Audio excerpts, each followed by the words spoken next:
रांजणखेड इथं बाळासाहेब ठाकरे व सुभाषचंद्र बोस जयंती साजरी। रांजणखेड इथं दिनांक 23 जानेवारी 2026 रोजी ग्रामपंचायत कार्यालय रांजणखेड इथं महाराष्ट्रातील शिवसेना पक्ष तसेच सामना या मराठी दैनिकाचे संस्थापक, राजकारणी, व्यंगचित्रकार, मराठी लोकांचे समर्थक, हिंदू हृदय सम्राट वंदनीय बाळ केशव ठाकरे उर्फ बाळासाहेब ठाकरे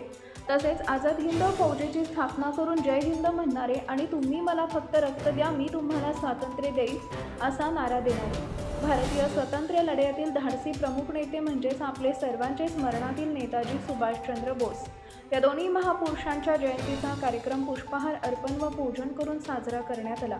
त्यावेळी ग्रामपंचायतचे सरपंच ईश्वर जाधव, उपसरपंच शोभन घोगे, ग्रामपंचायत अधिकारी मनोज गवई, ग्रामपंचायत कर्मचारी मनोहर प्रकाश जाधव, माजी मुख्यमंत्री युवा कार्य प्रशिक्षक प्रदीप जाधव, अविनाश नागरे, नमन जाधव व गावातील बहुसंख्य ग्रामस्थ उपस्थित होते। आपल्या परिसरातील ताज्या आणि महत्त्वाच्या बातम्या पाहण्यासाठी आजच आपल्या धुमाकूळ महाराष्ट्र न्यूजला